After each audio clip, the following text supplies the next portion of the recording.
자, 설악산 들어가는 입구에 빨간 단풍들 참 예쁘지요? 예. 이쪽 대한민국에서는 제일 먼저 단풍이 찾아오는 산이 어떤 산일까요? 예, 설악산.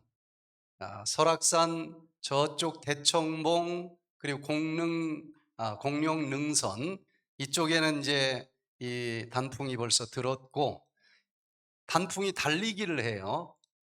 이제 이쪽 남쪽으로 계속 달려서 내려오는데 여기 설악산의 단풍 절정기, 절정기라고 하는 것은 그 산에 80% 이상 단풍이 물들었을 때를 절정기라고 그러는데 올해는 작년보다 한 일주일 정도 늦게 한 다음 주 정도 단풍이 든다고 그러는데 왜 그럴까요? 왜 작년보다 좀 단풍이 늦게 찾아올까요? 올여름 너무 더웠어요. 그래서 단풍나무가 더위를 먹어서 좀 일주일 좀 늦게 찾아온다고 그래요. 이제 설악산이 단풍이 들기 시작을 하면은 여기서부터 지리산, 한라산까지 또 달리기를 하는데 얼마나 빠른 속도로 달릴 것 같아요? 얼마나 빠른 속도로? 예, 시속 800m. 시속 800m. 그러니까 시속 반마일 정도 되겠어요. 반마일. 그래서 지치지 않고 보이지 않는 것처럼 보이지만 꾸준히 내려가서 지리산, 내장산 이쪽까지 이 단풍이 내려가는데 어찌 보면은 이 나무가 가장 아름다운 시절은 언제인 것 같아요? 가을에 단풍 질 때 제일 아름답죠.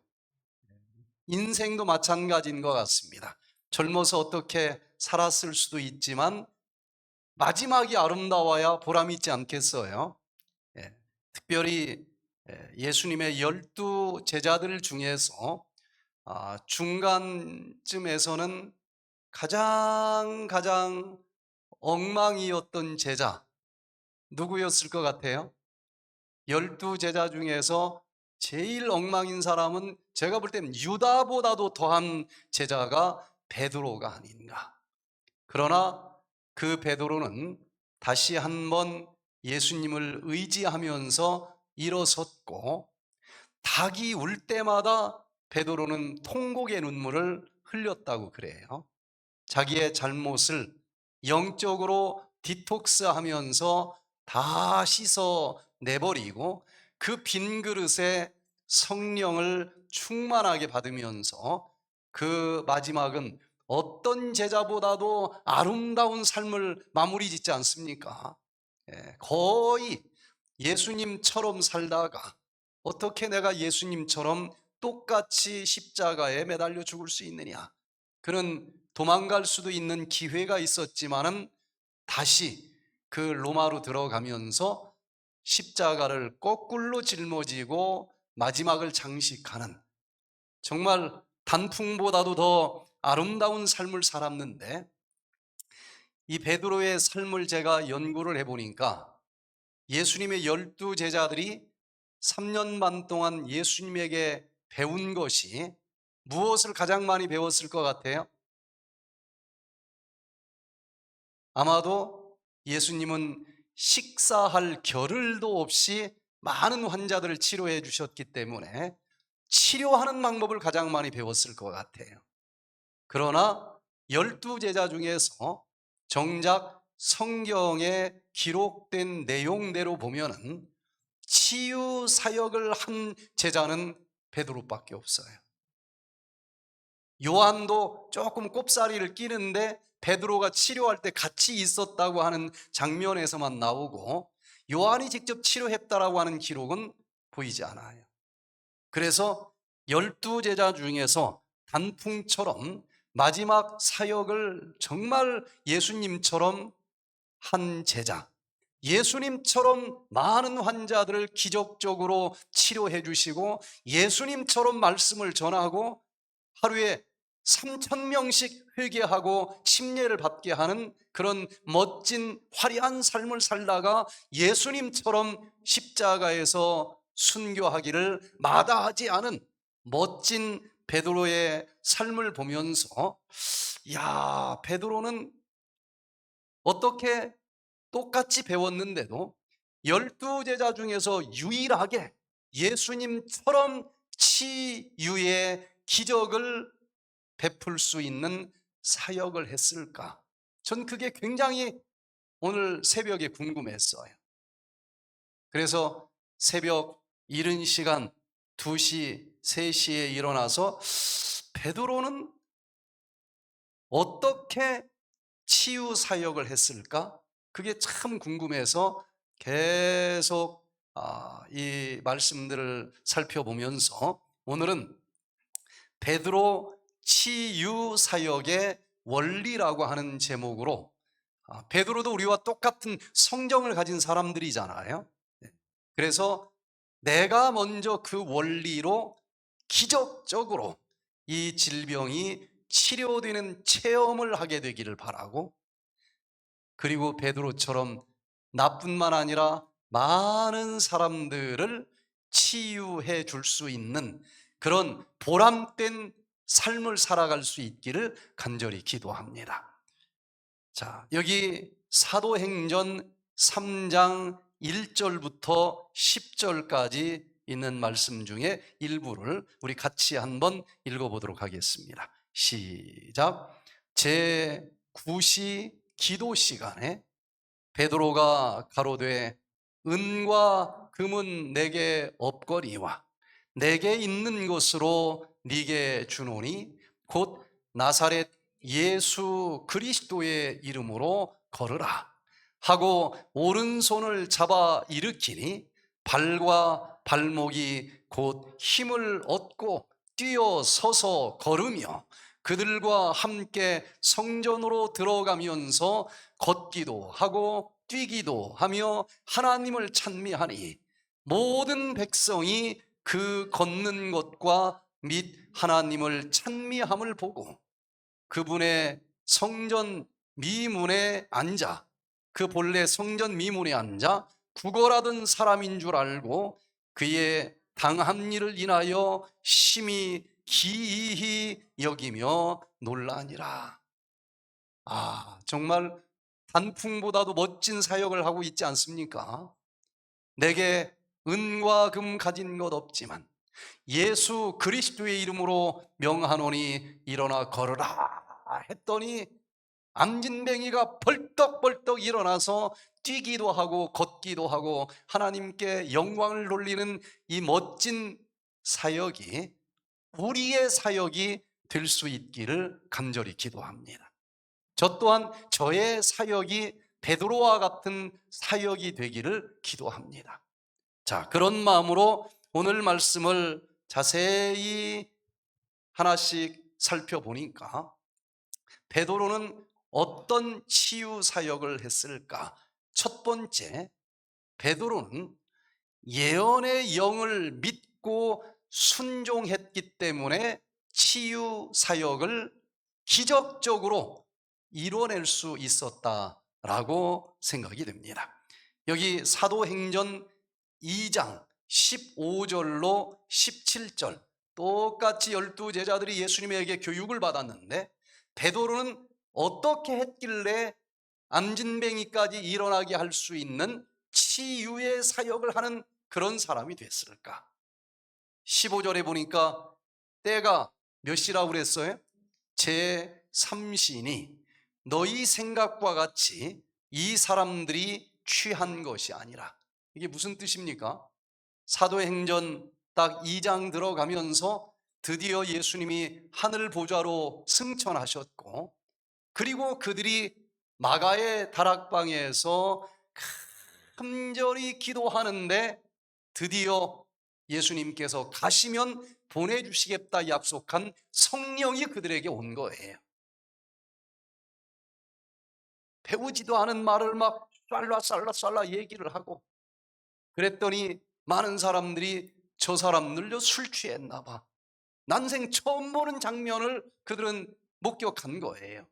그런데 여기 보니까 시간이 언제였다? 제3시였다. 그러니 너희 생각과 같이 이 사람들이 취한 것이 아니다. 지금 베드로가 하는 얘기예요.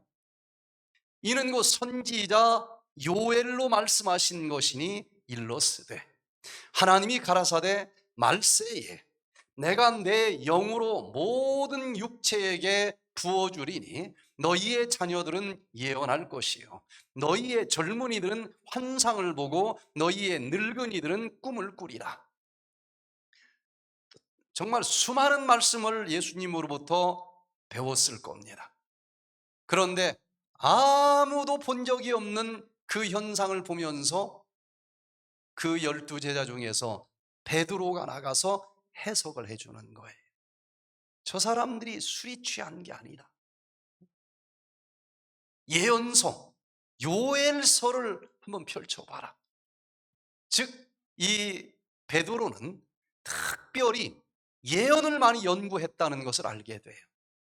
아무도 대답을 할 수 없는 그 현상을 연구한 예언서를 통해서 답을 찾아가지고 지금 풀어주고 있는 거예요. 여기서부터 베드로의 치유 사역이 시작이 됩니다. 요엘서라고 하는 예언서를 연구해 보면 여기에는 마지막 때 이른 비와 늦은 비 성령이 내리겠다라고 예언이 되어 있고 그 성령이 임할 때에 치유의 이적이 일어난다라고 약속이 되어 있는데 베드로는 자기가 타고날 때부터 무슨 능력을 가졌기 때문에 치유 사역을 한 것도 아니고 자기가 죽을 병에 걸렸는데 치료가 된 경험을 가지고 치유 사역을 한 게 아니라고 하는 것을 지금 설명하고 있는 거예요. 말씀을 연구한 겁니다. 그 중에서도 예언을 연구했는데 말세에는 특별한 성령이 임하면서 치유의 이적이 그들에게 위탁되겠다라고 하는 말씀을 그는 믿고 순종한 것입니다. 내가 가진 것 아무것도 없다. 나는 의사 자격증도 없다. 나는 내가 어떻게 치료된 체험담도 없다. 나는 오직 한 가지, 은과 금 어떤 자격 아무것도 없지만은 예수 그리스도께서 예언해 주신 말씀을 믿으면서 예수 그리스도의 이름으로 명하노니 일어나 걸으라 했더니 놀라운 치유의 이적이 일어났다라고 사도행전은 기록하고 있는 거예요. 그래서 이 베드로는 예언의 영을 믿고 그 예언의 말씀을 예언을 주신 성령으로 해석을 할 수 있었던 사람이라는 거예요. 그리고 현실 생활 속에 그것을 적용하면서 한 번도 가보지 않은 길이지만 예언해 보니까 이때 이런 일이 있겠다 그랬고 이때 특별히 치유의 이적이 일어난다 그랬으니 하나님 나에게 힘을 주셔서 이 안진뱅이를 일어나게 해 주시옵소서. 이런 치유의 사역을 했다고 하는 것인데 요한계시록 12장 17절에 보면은요 태초부터 지금까지 있었던 모든 영적인 전쟁사가 기록이 되어 있습니다. 1차 대전쟁, 2차 대전쟁, 3차 대전쟁, 4차 대전쟁까지 있어요. 모든 것을 다 줄이면서 드디어 사단과 예수님의 마지막 전쟁이 계시록 12장 17절에서 끝나는데 그때 여러분들은 용의 편에 서야 되겠습니까? 용이 잡아먹으려고 하는 상대편에 속해야 되겠습니까? 용의 편이 아니고 용이 잡아먹으려고 하는 그 반대편에 서야 되겠죠. 그런데 여기 보니까 용이 여자, 성경에서 여자는 교회를 상징하지 않습니까? 그 교회에게 분노하여 돌아가서 그 여자의 남은 자손, 주여 주여 한다고 해서 다 살아남을 자들은 아니죠. 그 중에서 살아남을 자들이 있겠다 그랬어요. 여러분, 사단은 택한 자까지라도 미혹한다 그랬습니다. 선지자까지라도 다 미혹해 끌어가요. 그러나 그 수많은 사단의 이런저런 계략과 속임수와 거짓말과 또 여러 가지 유혹을 다 뿌리치며 이기면서 살아남는 자들이 있겠다 그랬는데, 여러분들은 꼭 마지막 예수님 오시는 그날까지 예수님 편에서 살아남는 자들이 되기를 간절히 바랍니다.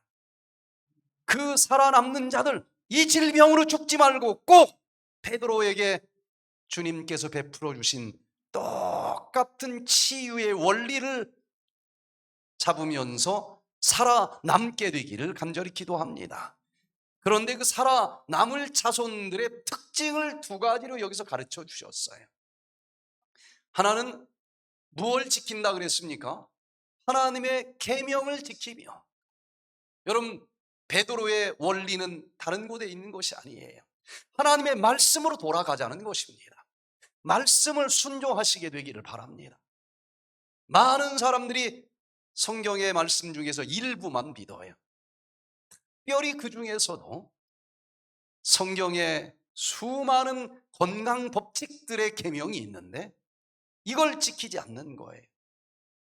십자가로 폐지됐대. 돼지고기를 먹든 개고기를 먹든 상관이 없는 거예요. 여러분, 우리 세포가 십자가로 변하지 않은 이상은 에덴 동산에서부터 하나님이 이것 먹으면 좋다 한 것은 지금도 좋아야 되는 거예요. 특별히 식욕을 억제하지 못해서 에덴 동산에서 쫓겨난 아담의 후예들은 에덴을 다시 들어가기 위해서 다른 건 몰라도 적어도 믿음으로 식욕까지 이긴 자들이 들어갈 수 있을 것 아니겠습니까? 나는 뭐 좋아해? 나는 뭐만큼은 못 끊어. 그런 소리를 하면 안 돼. 나는 끊을 수 없을지 모르지만 기도하면서 성령을 힘입어 식욕을 이기고 승리하는 자들이 되기를 바랍니다. 그런 사람이 살아남는다 그랬어요. 왜? 마지막 때 또 예언을 보면, 여러분, 예언을 알지 못하면 살아남기가 쉽지가 않습니다. 이 세상은 물도 음식도 공기도 너무너무 인간들 스스로 자초한 독소로 오염되어 있기 때문에 아무리 믿음이 좋아도 살아남기가 어려워요. 육체적으로.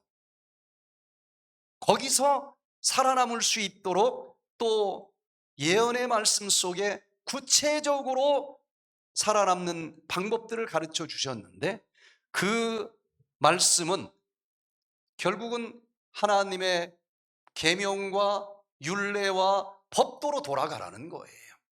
그 중에서 많은 크리스찬들이 십자가를 오해하고 있는데 무조건 다 폐지됐다는 거예요. 그렇지 않습니다. 건강법칙도 여전히 유효해요. 그래서 우리가 여기서 지난 몇 주 동안 성경에 나오는 건강에 대한 율례, 계명을 그대로 지금도 지키면 건강하고 복이 될 거다라고 지켰더니 놀랍게 좋아지는 것 아니겠습니까?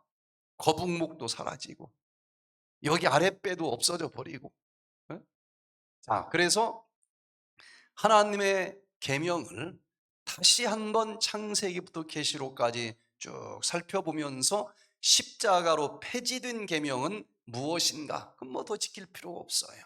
그러나 아무리 십자가에서 예수님이 돌아가셨어도 폐지되지 않은 계명들이 있는데, 이것을 지키는 자들이 육체적으로도 이 질병이 만연되는 세상에서 살아남을 수 있는 자라고 여기 가르쳐주고 있는 거예요.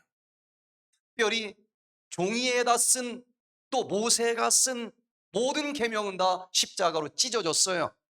필요 없습니다. 안 지켜도 돼요. 유월절이니 뭐니 누가 뭐라고 해도 그런 거 필요가 없습니다. 다 폐지됐어요.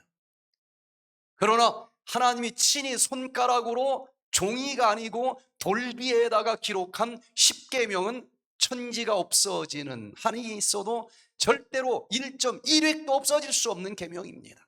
인간이라고 하면 도덕적으로 당연히 지켜야 될 그 계명을 끝까지 지키시게 되기를 바랍니다. 그리고 두 번째 또 특징을 가르쳐 주셨는데, 살아남을 자들은 또 뭘 가진 자들이라 그랬어요? 예수의 증거를 가진 자들이라 그랬어요.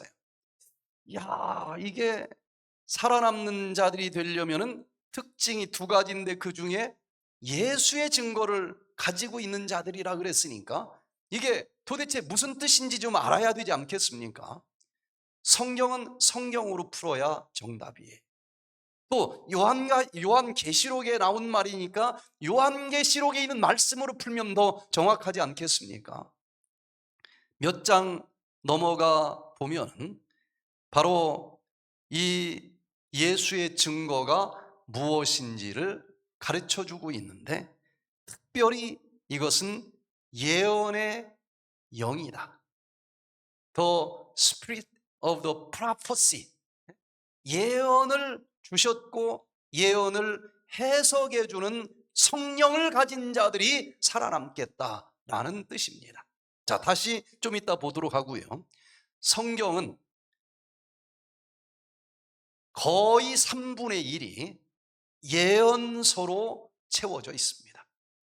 구약 성경에서 대선지서가 다니엘서를 포함해서 5권이 기록이 되어 있고, 소선지서,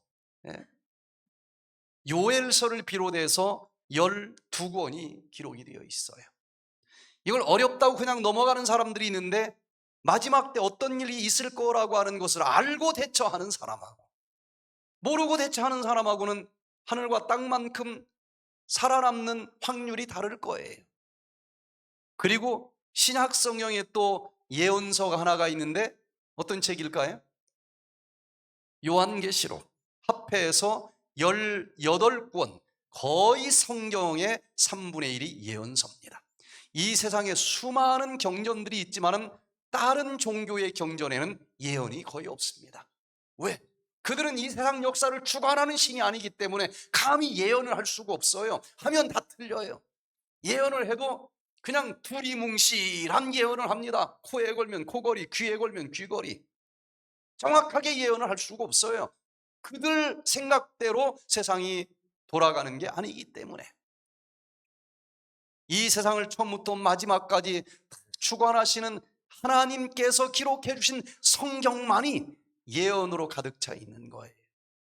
그래서 마지막 때 어떤 일들이 일어날지 모르지만 그때 어떤 일들이 있겠다 가르쳐 준 이 성령의 예언을 다시 성령을 받아서, 아, 지금 일어나는 일들이 이런 뜻이구나, 여기서 살아남으려면 어떻게 해야 되는 것이구나, 그걸 가르쳐 주시는 예언의 성령을 가진 자들이 되시기를 바랍니다. 자, 여기 예수의 증거를 가진 자들이 살아남는다 그랬는데, 요한계시록 19장 10절에 보니까 예수의 증거는 뭐라고 해석을 해놓고 있어요? 대언의 영이다. 우리말은 좀 어려워요. 영어 성경을 보면 분명해집니다. The Spirit of Prophecy. 예언의 성령이라는 거예요. 마지막 시대에 정말 엄청난 일들이 우리에게 밀려올 것인데, 여기서 죽지 않고 질병에 걸렸어도 살아남고 그러기 위해서는 예언을 연구하시기를 바랍니다. 예언을 주신 그 성령을 기도하면서 받으셔서 그걸 또 해석할 수 있는 그 예언의 영을 가진 자들은 마지막 시대에 살아남는 자들이 되겠다는 해석이 됩니다.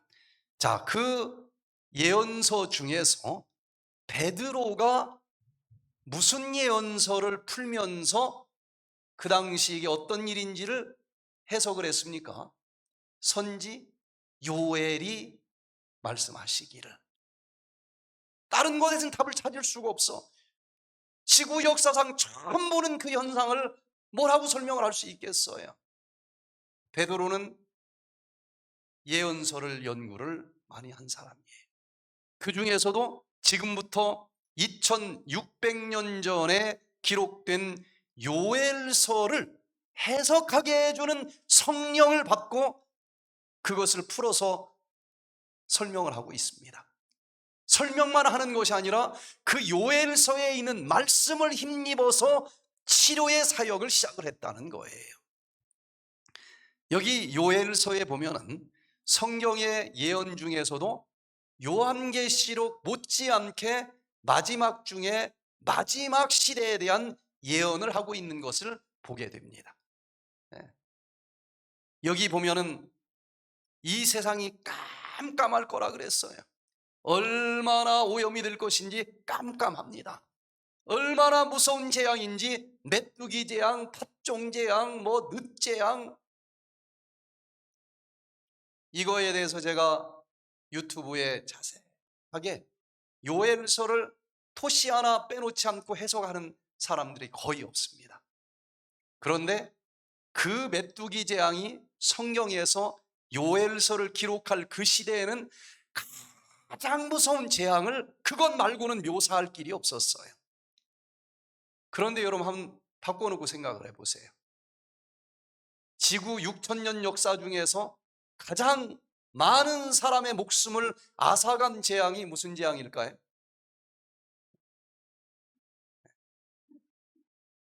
원자폭탄도 아니에요. 2차 대전도 아닙니다. 흑사병. 근데 그것보다 더 많은 사람의 목숨을 앗아간 것이 코로나 재앙입니다. 이번에 코로나19 재앙. 그래서 이 세상 역사를 BC, AD로 나누지만은 그게 아니고 BC 또 AC로 나눈다라고 얘기하는 사람들이 많아요. AC. 코로나 이전, 코로나 이후. Before 코로나, After 코로나. 이 세상이 지금 코로나 재앙 이후로 얼마나 많이 지금 변하고 있는지 몰라요. 판이 바뀌고 있습니다. 그런데 자세히 보면은 그 요엘서에 나온 그 재앙이 코로나, 메르스, 사스 이걸 가지고 풀면은 100% 토시 하나 틀리지 않고 해석이 돼요. 그리고 거기에서 살아남는 비결이 기록이 되어 있는 거예요. 지금 이 질병 재앙은 이제 시작에 지나지 않습니다. 앞으로 더 무서운 재앙들이 밀려올 것이고 처처의 기근과 지진과 예수님도 딱 못을 박았죠. 전염병이 오겠다 마지막 때. 이건 인간의 의술로 막을 수가 없는 정말 두려운 재앙입니다.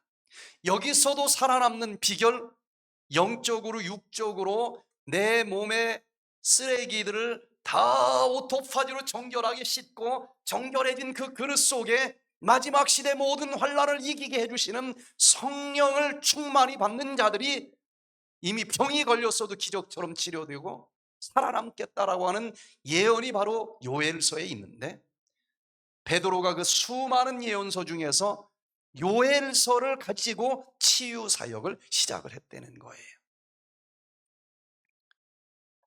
요엘서 딱 펼쳐보면은 이 땅 거민으로 다 떨게 할지니 이는 여호와의 날이 이르게 됨이니라. 드디어 여호와 하나님께서 이 땅에 임할 직전이 지금 됐다는 것입니다. 그런데 그날이 임박했는데 이 세상은 어둡고 캄캄하고 빽빽한 구름이 끼었다. 미세 독극물로 다 이 세상이 다 빽빽하게 낮인데도 아파트가 안 보일 정도로. 그러나 영적으로도 깜깜합니다. 얼마나 무서운 칠재앙인지 이 세상 땅 거민은 다 바들바들 떨어야 되는 상황이 됐다는 거예요. 이게 예언인데 2600년 전의 예언인데 지금 문자 그대로 성취되고 있는 거예요. 그런데 다 죽을 것처럼 보이지만 여기 살아남을 자들이 있다는 겁니다. 요엘서 2장 32절에 누구든지 여호와의 이름을 부르는 자는 죽을 병에 걸렸어도 구원받겠고 치료되겠고 살아남겠다. 정확하게 1장, 2장, 3장밖에 되지 않은 짧은 예언서인데 베드로는 이 예언서에서 답을 찾은 거예요. 도대체 무슨 계주로 이렇게 오염된 세상에서 살아남는다는 것인가? 요엘서 2장 23절에 해답을 줬어요. 너희들은 두려워 떨 필요가 없다. 기뻐해라. 즐거워해라. 이유는 그가 너희를 위하여 비를 내리시되 이른 비를 너희에게 적당하게 주시리니 이른 비와 늦은 비가 전과 같을 것이다. 이른 비 성령, 늦은 비 성령을 보내준다는 겁니다. 인간의 힘으로 피할 수 있는 재앙 같으면 재앙이라고 할 수가 없어요. 인간의 힘으로 올라갈 수 있는 하늘이라고 하면 예수 필요 없는 겁니다. 그 모든 건 바벨탑으로 판명이 되면서 무너졌다라고 하는 것이 요한계시록의 결론 아니겠습니까? 재앙인데 주사 맞아서 해결이 된다? 이건 재앙이 아니에요. 성경에서 얘기하는 그 마지막 재앙은 될 수가 없는 겁니다. 어떤 인간의 기술로도 컨트롤이 안 되는 재앙인데 그럼 어떻게 살아남는다는 얘기냐? 아까 위에서 내려오니까 좋다고 그랬잖아요. 이른 비, 늦은 비가 내려서 하늘의 성령의 힘으로 살아남게 해주겠다는 거예요. 그래서 구원은 치료라고 하는 단어와 똑같은데 죽을 병에 걸렸어도 살려주겠다, 치료해주겠다. 이 치료는 어떤 요법 차원의 치료가 아닌 거예요. 오직 하나님께서 보내주시는 치료의 성령으로 치료되는 그런 사역이라는 것입니다. 특별히 베드로가 이 말씀을 가지고 풀었지 않습니까? 요엘서 2장 29절 30절에 저 사람들이 술 취한 게 아니다. 시온의 자녀들아 너희는 너희 하나님 여호와로 그때에 내가 또 내 신으로, 우리말이 좀 헷갈릴 수 있지만 영어 성경은 스피릿, 성령입니다. 내가 마지막 시대에 부어주겠다고 약속하는 그 성령으로 정말 하나님 말씀대로 살겠다고 하는 남종 여종에게 부어줄 것이다. 그때 이적을 베풀어 주겠다라고 약속을 해주신 거예요. 베드로는 이걸 깨달았어. 자기가 얼마나 똑똑해서 깨달았겠어요. 예언의 성령께서 해석을 해줬기 때문에 깨달은 거예요. 예언의 영이 무슨 뜻인지 아시겠습니까? 이 예언을 주신 분도 성령이고 이것을 필요할 때 필요한 사람에게 해석해 주는 것도 그 성령이에요. 12제자 중에서 베드로 혼자 이걸 깨달은 것입니다. 그리고 그 내용대로 암진뱅이를 보면서 이거 해보고 싶은 거예요. 내가 아무 경험도 없고 어부 아닙니까? 한 번도 치료해 본 적도 없고 자기가 병으로부터 살아남은 적도 없고, 그러나 마지막 시대에 그 성령이 임하면 이적을 베풀어 주신다고 그랬으니 그 말씀을 믿고 나 가진 거 아무것도 없다. 그러나 예수 그리스도의 이름으로 명하노니 일어나 걸어라 했더니 무슨 힘으로 일어난 거예요? 성령, 마지막 시대에 약속한 이른비 성령으로 치유의 이적이 일어났다는 겁니다. 읽어보세요. 1장부터 쭉. 3장의 그 이적을 설명하기 위해서 여기 2장에서 마지막 때 요엘서에서 그 성령을 부어주신다 그랬다. 저들이 지금 받고 있는 건 그 성령의 역사다. 술 취한 게 아니다. 그걸로만 끝난 게 아니라 베드로는 3장에 나가서 이적까지 베풀어 주신다고 그랬잖아. 하면서 하나님, 이 안진뱅이 이적이 아니면 치료가 안 되는데 그 예언의 성취를 보게 해 주시옵소서. 믿고 치유의 사역을 시작하게 됐다는 것입니다. 자, 요엘서 2장 23절에 그 옛날 얘기 우리가 배워서 뭐 하겠습니까? 그런데 여기 보니까 이른 비와 늦은 비를 부어주시는데, 이른 비는 기독교회가 싹이 틀 때에 그 초창기에 부어주신 성령이고, 마지막 예수님이 이 한낮을 가지고 이 땅에 추수하러 오실 때에 추수 직전에 풍성하게, 이른 비보다 더 풍성하게 쏟아지겠다 약속한 늦은 비가 있는데, 우리는 그 늦은 비 시대에 살고 있다는 것 아니겠습니까? 그런데 그 늦은 비는 이른 비처럼 또 내린다 그랬으니까, 이 베드로가 이른 비 성령이 내릴 때에 어떻게 해서, 어떤 분야에서 치유의 이적을 체험했지? 살펴보면 마지막 늦은 비 시대에 살고 있는 우리들에게도 베드로처럼 하기만 하면 똑같은 분야에서 똑같은 이적을 체험하는 선택받은 자들이 될 수 있다는 것입니다. 여러분, 예언의 영을 달라 기도하시고 주님 영적인 눈을 뜨게 해주셔서 지금 이게 무슨 뜻인지 이해하게 하시고 믿음으로 이 길을 걸어가게 해 주시옵소서. 기도하시기를 바랍니다. 사도행전 2장 14절에 드디어 베드로는 요엘서를 완전히 이해를 한 것 같아요. 그러나 한번 생각해 보세요. 요엘에게 마지막 시대에 코로나 바이러스 재앙을 보여줬어. 그걸 뭐라고 글로 쓸 수 있었을 것 같아요? 여러분들 같으면 현미경으로 봐도 잘 안 보이는 바이러스를 무슨 말로 설명을 하겠어요? 결과적으로 어마어마한 결과의 재앙만 이 요엘은 설명할 수밖에 없는데, 그 당시 그 무서운 재앙은 메뚜기 재앙으로밖에 설명할 길이 없었을 거예요. 모든 주석자들은 이건 그냥 메뚜기가 아니라고 다 동의합니다. 그러면 그냥 메뚜기가 아니면 여기 설명한 문자 그대로 그 엄청난 재앙은 도대체 실질적으로는 어떤 모양으로 나타날까?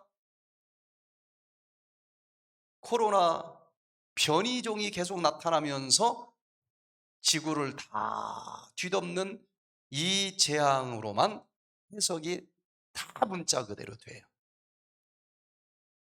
양일권 요엘서 유튜브에서 찍어보세요. 하나하나 그냥 어떤 주석책처럼 드문드문 해석을 한 게 아니라 다 해석을 해놨어요. 몸서리 쳐질 정도로 지금 일어나는 이 시대에 드디어 해석이 가능한 요엘서입니다. 그전에는 다 뜬구름 잡듯이 본 적이 없으니까. 메뚜기 종류가 여러 개가 막 바뀌어 나오지 않습니까? 똑같은 코로나가 막 바뀌지 않습니까? 다 같은 메뚜기 종류예요. 다 같은 코로나 종류입니다. 자, 여기 드디어 이 베드로는 요엘서를 이해하고 믿음이 생겼어요.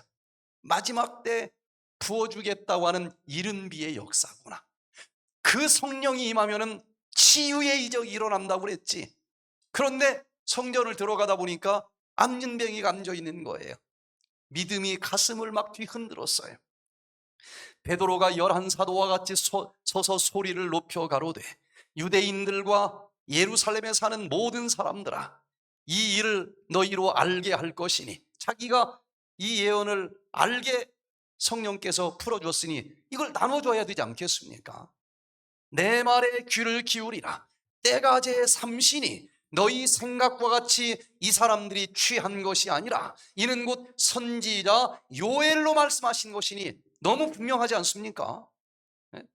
그럼 제3시에 일어나는 일이다 라고 하는 이 뜻이 무엇인지, 그리고 또 사도행전 3장으로 넘어가니까 베드로가 가로되 은과 금은 내게 없거니와 내게 있는 것으로 네게 주노니 곧 나사렛 예수 그리스도의 이름으로 걸으라 하고 오른손을 잡아 일으키니 발과 발목이 곧 힘을 얻고 뛰어서서 걸으며 그들과 함께 성전으로 들어가면서 걷기도 하고 뛰기도 하며 하나님을 찬미하니, 그 성령이 임하면 이적이 일어난다라고 그랬는데, 사도행전 아무리 봐도 어떤 분야에서 이적이 일어났어요?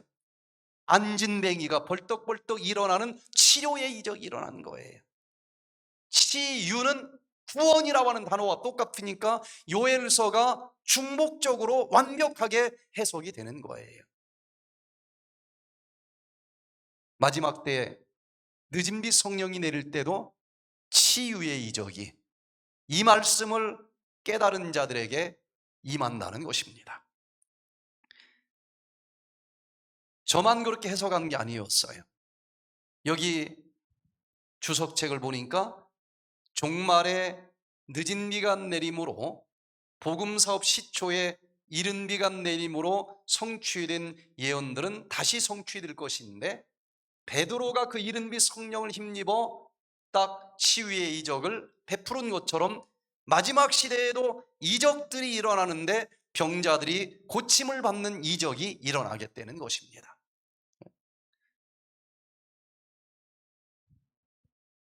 저는 오늘 새벽에 이 말씀을 자세히 보면서 제가 어떻게 하다가 이 치유의 사역을 하고 있을까 생각을 하는데, 베드로를 인도한 그 성령께서 저도 인도해 주셨다는 것을 알게 됐어요.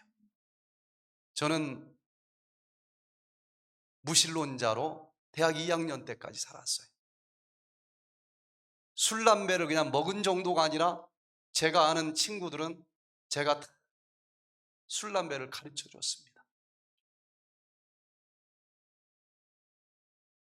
그런데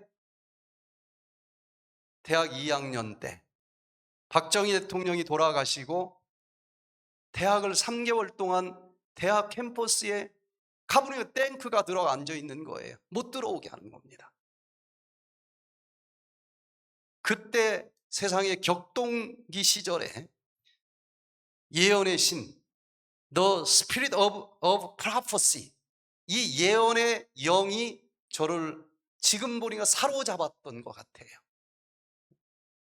성경은 한 페이지도 읽기 전에 잠이 왔었는데 우연히 잡은 요 성경책이 스폰지가 물을 빨아먹듯이 쫙 빨려 들어오는 거예요.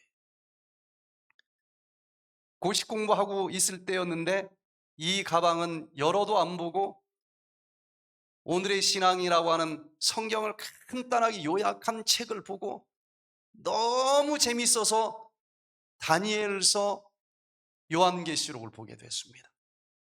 드디어 저에게 예언의 신이 임한 거예요. 이야, 이게 창세기부터 계시록까지 모든 예언들이 파노라마처럼 펼쳐지면서 이게 열어지는 거예요. 하루에 한 3시간 정도 자는 시간 말고는 하루 종일 3개월 동안 그 책을 봤습니다. 드디어 예언이 풀어지는 것을, 신학 박사도 어렵다고 하는 모든 예언이 완전히 풀어지면서 전체가 보였어요. 제 발로 교회를 찾아갔습니다. 제가 손들면서 나도 좀 침례받으면 안 되느냐. 아무도 침례받으라고 하는 사람도 없어서 나도 좀 침례받으면 안 되느냐. 그러면서 이 예언의 영이 인도하는 대로 나머지 삶을 끝까지 한번 걸어가 봐야 되겠다 결심을 했습니다. 처음에는 다른 예언들을 이렇게 푸는 일을 주로 많이 했는데, 이 예언의 영께서 마지막에 엄청난 질병재앙, 실재앙이 지구에 쏟아질 것인데 그때 어떻게 해야만 살아남을 수 있고 치료될 수 있는지 부분을 보여주셨어요. 그래서 베드로처럼 내가 의학에 대해서는 단 한 과목도 공부한 적도 없지만 이거는 그거 공부해가지고 할 치료 방법이 아니고 마지막 시대에 약속한 늦은 빛 성령으로 치유하는 사역이구나. 아무것도 모르지만은 이 사역에 뛰어들었고 베드로가 체험한 것처럼 놀라운 기적의 치유들을 그때부터 보면서 지금 30년을 지금 이 길을 걸어가고 있습니다.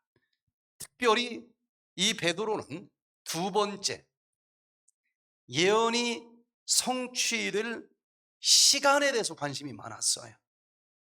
예언은 계속 시간들이 나옵니다.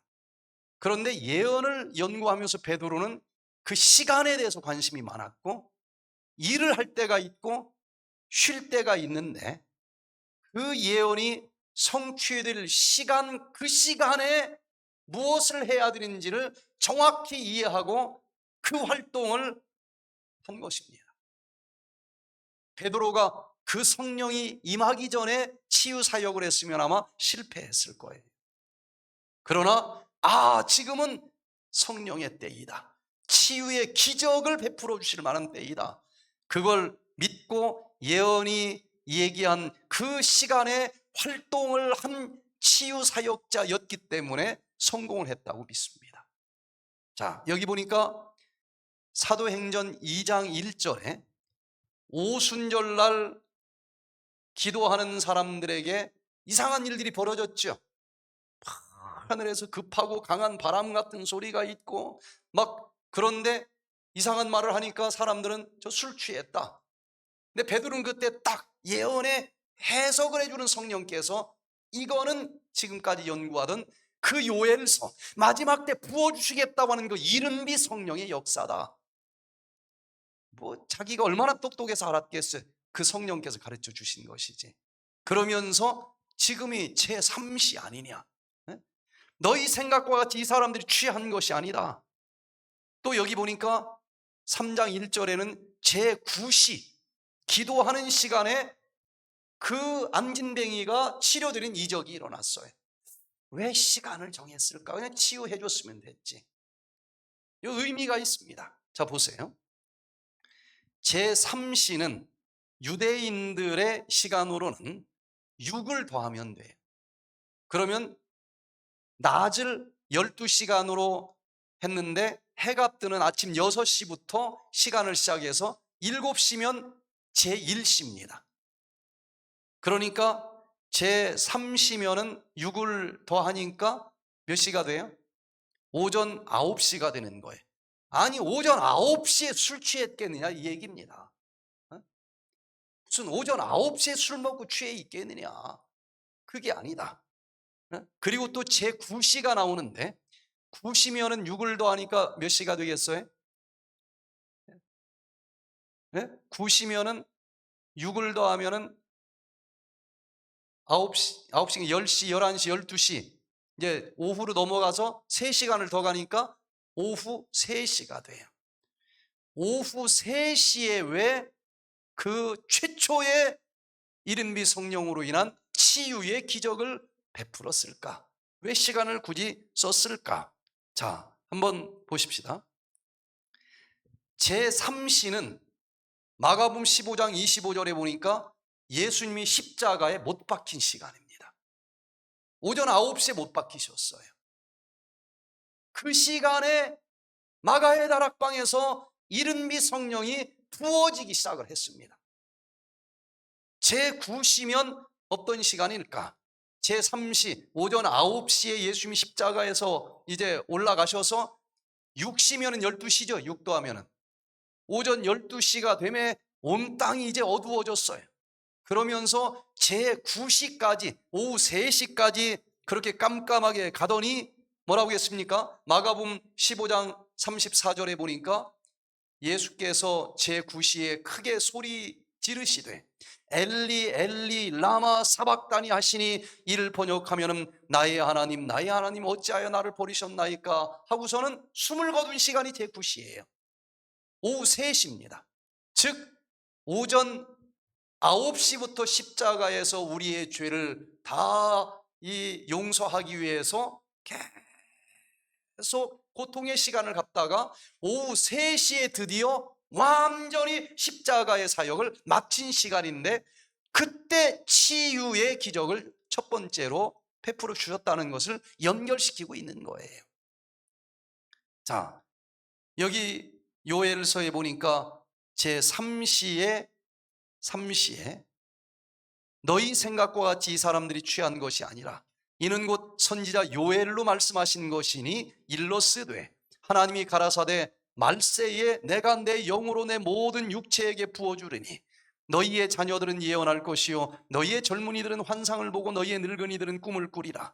그때에 내가 내 영으로 내 남종과 여종들에게 부어주리니 저희가 예언할 것이요 또 내가 위로 하늘에서는 기사와 아래로는 땅에서는 징조를 베풀리니 곧 피와 불과 연기로다. 즉 제3시니까 이 사람들이 술 취할 시간이 아니지 않느냐. 바로 요엘서에서 약속한 그대로 읽고 있잖아요. 마지막 때에 이른비 성령을 부어줄 것이고 그때 이적이 일어날 것이다 라고 기록이 되어 있다. 그래서 드디어 그때부터 9시 오후 3시가 돼서 예수님의 이름으로 일어나 걸으라 했더니 예수님이 죄를 졌을지라도 죄의 결과가 질병 아니겠습니까? 그걸 완전히 마친 9시에 성령으로 인한 최초의 치유의 이적을 베풀었다라고 설명이 되고 있는 거예요. 그런데 이것이 그걸로 끝나는 것이 아니라 이건 이른비 성령 때 일어난 이적이고 마지막 때는 이보다 더 큰 늦은비 성령이 부어질 것인데 그 늦은비 성령이 임할 때에 똑같이 이런 치유의 이적이 그 예언의 성령을 따라가는 자들에게 주어지겠다는 약속입니다. 베드로처럼 여러분들이 이 말씀을 이해하시고 이 말씀대로 전진하시게 되기를 바랍니다. 여기 교회에 있을 성령의 강림이 장래에 있을 것으로 기대되고 있으나 교회가 지금 그 은혜를 받는 것이 특권이다. 성령의 강림을 위하여 구하고 그것을 받기 위하여 기도하고 그것이 있을 것을 믿으라. 베드로는 이걸 믿은 거예요.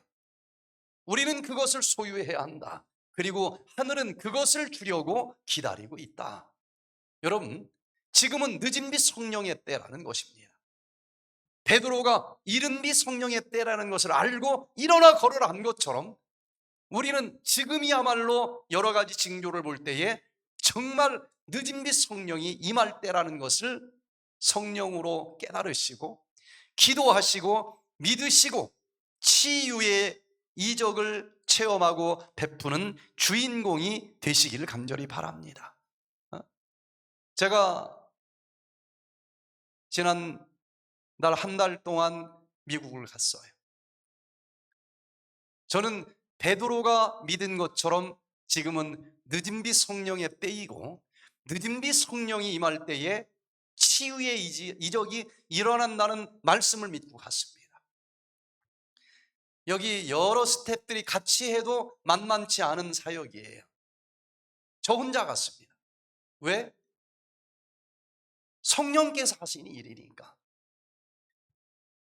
아틀란타에서, 네파에서, 세크라멘토에서 했는데 이야, 정말 지금 늦은비 성령 임할 때고 놀라운 이적들이 일어납니다. 특별히 손 기자님이 네파에서 참석을 했는데 이분은 평생 미용원을 하시는 분이에요. 이걸 많이 쓰겠죠. 그래서 이분이 직업병이라고 그래요. 갑자기 뭐 삐끗한 게 아니에요. 직업병입니다. 이걸 뭐 너무 평생을 했으니까 이게 안 움직이는 거예요. 그냥 안 움직이는 정도가 아니라 이게 안 올라가고 이 어깨 쪽지에 도끼를 찍은 것처럼 통증이 있어요. 그래서 운전할 때도 이쪽 손으로만 운전을 받으셔야 합니다. 그리고 이게 너무 아파서 가만히 있지도 못하고 이렇게 하면 조금 줄어든대. 이러고 한 손으로 운전을 하면서 사는 거예요. 뭐 병원 안 가봤겠습니까? 그런데 요엘서에 나오는 그대로 오토파지를 4일을 하면서 마지막 날 앞에 나와서 간증을 하는데 이게 싹 없어졌다는 거예요. 여러 해 동안 그 치료를 해도 안 되던 것이. 그래서 그날은 안 움직이던 이 손 하나를 가지고 운전을 하고 왔다고 하면서 지금 체험담을 얘기를 하는 거예요. 여러분, 지금은 늦은 비 성령이 내릴 만한 때입니다. 베드로도 그 성령을 믿고 아무것도 배운 적이 없는데 나 은과 금, 의사 자격증 없어. 그러나 오직 예수 그리스도 믿는 믿음으로 명하노니 일어나 걸으라. 베드로처럼 똑같은 믿음의 사람이 되시기를 바랍니다. 세 번째, 이 베드로의 치유 사역의 핵심은 십자가였습니다. 십자가 중심의 디톡스 치유 사역을 했어요. 자, 여기 보세요. 사도행전 2장 38절에 베드로가 가로되 너희가 회개하여 각각 예수 그리스도의 이름으로 침례를 받고 죄 사함을 얻으라. 이게 뭡니까? 내 마음속에 있는 여러 가지 영적인 더러운 독소를 씻어줄 수 있는 분은 오직 십자가뿐이 없으니 십자가 앞에 내놓고 회개하고 정결하게 씻으라는 얘기 아니겠습니까? 그랬더니 정결해진 그릇 속에 약속하신 거룩한 성령이 부어졌고 그 성령으로 놀랍게 구원을 받을 수 있다. 치료를 받을 수 있다. 베드로의 핵심 치료 기별은 영적인 오토파지였습니다. 사도행전 3장 19절에서 다시 또 반복을 합니다. 그러므로 너희가 회개하고 돌이켜 너희 죄 없이 함을 받으라. 그 안진뱅이 치료한 다음에 뭔가 한마디 했을 거 아니겠어요? 그때 한 설교입니다. 회개하고 돌이켜 너희 죄 없이 함을 받으라. 영육의 독소와 죄를 씻는 것이 영육의 디톡스 아니겠습니까? 영육의 디톡스를 통해서 거룩하게 그릇을 준비해라. 이같이 하면은 육회하게 되는 날이 주 앞으로부터 이를 것이요. 육회하게 된다는 것이 또 무슨 뜻일까요? 원어를 찾아보니까 아납수치스라고 하는 단어를 썼어요. 이 뜻은 리프레시입니다. 지금까지 살면서 최선을 다했지만 죽을 것 같아. 근데 리프레시가 되는 거예요. 아주 소생을 하는 겁니다. 성령이 임했을 때 나타나는 현상을 설명한 거예요. 상쾌하게 된다. 원기가 죽을 줄 알았더니 다시 회복이 됐다. 이것을 주석책에서는 저희는 주의 앞으로부터 이르러 오는 육회하게 하심, 즉 늦은 비를 받고 산 증인으로 회복되는 사건, 바로 영육의 그릇을 정결하게 할 때에 육회함이 이르게 되겠다 그랬는데, 이것은 늦은 비 성령이 임했을 때 예전의 내가 아니라 완전히 새로 살아난 사람처럼 성령 충만한 현상을 경험하는 날이 올 거라는 것입니다. 지금은 그 늦은 비 성령의 때이고 치유의 기적이 함께하는 때입니다. 제가 호주에서 이 프로그램을 할 때에 거기서 한 5시간 차를 타고 오신 분이 있었어요. 그때도 저와 우리 집사람 둘이 갔습니다. 음식 해줄 사람이 없어요. 처음 간 나라라서. 그래서 오직 말씀 하나로만 치유 집회를 했습니다. 그런데 거기에 고엽제 후유증, 이건 어디를 가도 불치병이에요. 월남전에 2번씩이나 갔다 와서 이 다리에 엄지손톱만한 이상한 염증이 쫙 깔려 있어요.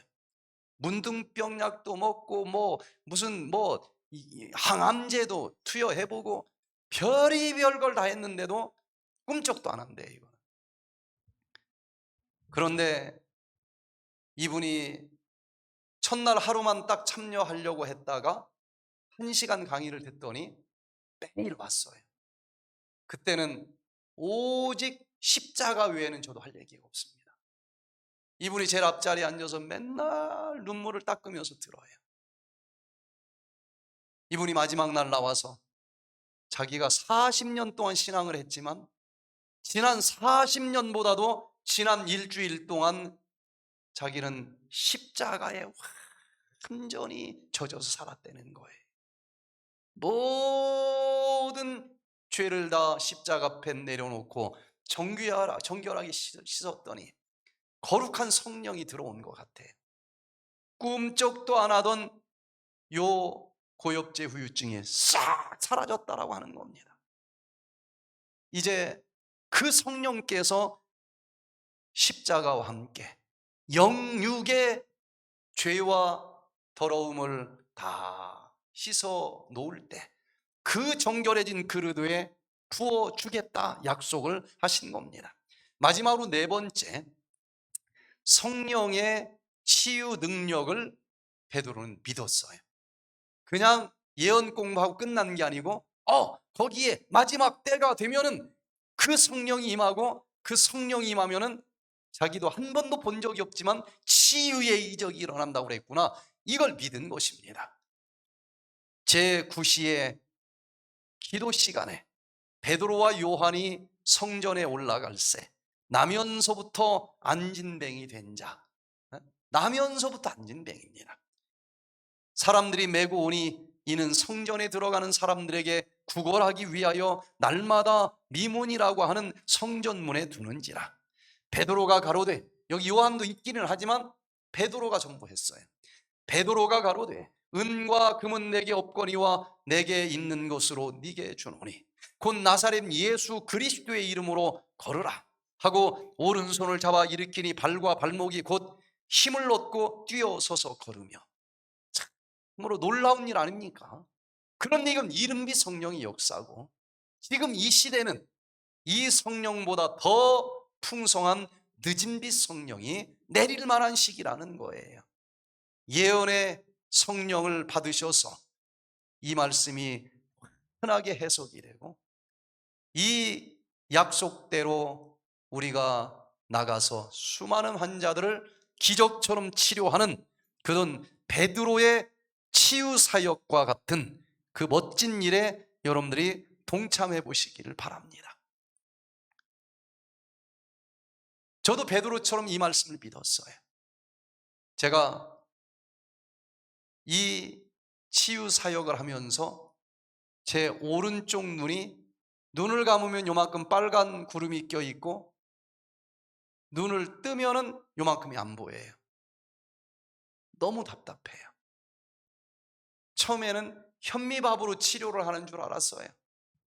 현미밥 먹는데도 좋아지질 않아요. 그러다가 이게 아니고 베드로처럼 십자가 앞에 일평생을 뒤돌아보면서 모든 마음에 걸리는 죄들을 눈물로 다 쏟아냈습니다. 병원에 갔더니 망막이 떨어졌다는 거예요. 뭐 다른 방법은 없고 더 이상 떨어지지 않게 레이저로 지지는 시술이 최선이라는 거예요. 아니 지금 이게 안 보여 답답한데 그럼 이 고정을 하라는 거냐 이게. 그것밖에 답이 없대. 수술 날짜를 잡아주길래 첫 번째 보이는 쓰레기통에 약을 다 집어넣고, 주님 제가 예언의 말씀대로 모든 걸 비우겠습니다. 그 성령 보내주셔서 요걸 치료해 주십시오. 일주일 만에 이게 완전히 빨간 구름이 없어지고 시력이 완전히 회복되는 모습을 보면서 지금은 늦은비 성령이 역사하실 만한 때이구나. 그때부터 십자가와 함께하는 이 치유의 사역의 길을 걸어가고 있습니다. 제가 처음 신앙을 할 때 저는 평신도로서 전도하는 그런 삶을 살고 싶었어요. 주변에서 계속 다른 사람들이 목사가 되면 어떻겠느냐, 여러 사람을 통해서 그런 소리가 들려오는데 그냥 평신도로서 목사님보다 더 많이 전도하면서 살고 싶다고요. 제가 그랬어요. 그런데 대학생일 때였으니까 2학년 때 믿고 4학년까지 버티고 군대 3년 갔다 오고서도 아직도 제 마음은 변하지 않아요. 그런데 대학생이 한 명도 없던 교회에서 이제 아무도 청년이 하나도 없으니까 제가 제대하고 와서 제가 청년회장 하면 안 될까요? 그랬어요. 하나도 없으니까 그냥 단독 출마니까 당연히 됐죠. 근데 하나도 없어, 청년들이. 그런데 결혼을 한 사람이 30대 이하가 2사람이 있더라고요. 매뉴얼에 보니까 20대에서 30대는 청년이래. 그래서 당신들은 청년이니까 청년부로 나와라. 기도하면서 성경 공부를 일주일에 한 번씩인데 7시간씩 했습니다. 저도 모르죠. 근데 제가 궁금한 것, 제가 알고 싶은 것을 다음 주에는 이거 공부하겠습니다. 제가 모르는 거예요. 근데 이게 진짜 알고 싶어. 일주일 동안 혼자 기도하고 연구하고 몇 페이지를 손으로 쓰는 글씨로 해서 프린트를 해서 나눠주고 7시간씩 성경 공부를 했어요. 그때 성령이 임한 것 같아요. 3개월 지나니까 하나도 없던 청년들이 한 30명으로 늘었습니다. 전국에서 대학생들만 모이는 집회가 있다고 해서 갔더니 대학생이 한 명도 없었던 이 교회가 전국에서 모였는데 대학생이 제일 많이 온 교회가 됐어요. 간증을 하라고 해서 7분짜리 간증을 했더니 어떤 목사님이 찾아오는 거예요. 자네 앞으로 뭐 하려고 그러나? 제가 유학을 가려고 그럽니다. 유학 가서 뭐 하려고 그러나? 경제학을 좀 공부를 하려고 그럽니다. 경제학을 해서 뭐 하려고 그러나? 교수가 되려고 합니다. 교수가 돼서 뭐 하려고 그러나? 이 질문이 좀 이상한 거예요. 대답을 안 했어요. 그랬더니 그때부터 목사를 하라는 거예요. 2시간을 막 얘기를 하면서 자기가 누군지 막 얘기를 하는데 온몸에 상처가 많대요. 여러 가지 얘기를 하면서 그런데도 제가 끝까지 대답을 안 했습니다. 그랬더니 마지막으로 언젠가 목사가 돼서 차를 마시면서 얘기하는 그런 시간이 있을 줄로 믿네. 그러고 갔어요. 그리고 여러 가지 또 기도하는 가운데 제가 목사가 됐는데 그때 그 목사님을 만나고 싶은 거예요. 그래서 그분의 특징을 가지고 온몸에 상처가 있는 그 목사님이 그때 누구였을까? 이제 목사가 됐으니까 정보가 많이 있잖아요. 전국을 다 살펴봐도 없어요. 그런 목사님은 없는 거예요. 그러면서 이분이 계속 중간중간 저한테 한 말이 자네는 한국의 베드로가 되게. 나중에 이 치유 사역을 하면서 특별히 오늘 새벽에 제가 느낀 것은 베드로가 이른비 성령을 받아서 치유의 사역을 한 제자였구나. 지금 보니까 거의 똑같은 성령의 인도를 받고 있는 것 같고 똑같은 치유 사역을 하고 있다는 사실을 알면서 정말 그때 만났던 그 목사님이 예수님은 아니었을까 하는 생각도 들고 하늘나라에 가서 또 만나면은 그 인도하신 길대로 최선을 다해서 달렸다라고 하는 말을 좀 하는 삶을 살아야 되겠다. 그렇게 결심을 합니다. 여러분, 지금은 늦은 비 성령이 임할 때입니다. 치유의 이적이 이 예언을 해석해 주는 성령과 함께 믿고 나가는 자들에게는 기적과 같은 치유의 역사가 일어날 것이고 또 다른 사람들을 위해서도 똑같은 사역을 할 수 있는 그런 시대라고 하는 것을 기억하시고 정말 이 마지막 시대에 어떤 일들이 있을 것이고 그때 어디에서 어떻게 하나님께 영광 돌리는 사역을 하면서 살아가야 되는지 여러분들이 잘 판단하시고 정말 이 성령과 함께 동행하면서 예수님이 오시는 그날 영혼뿐만 아니라 몸까지 흠없이 모든 질병 다 깨끗이 물리치고 정결한 몸으로 아멘 주 예수여 어서 오시옵소서. 그분을 영접할 수 있는 우리 모두가 되시기를 바라면서 오늘 말씀을 마치겠습니다.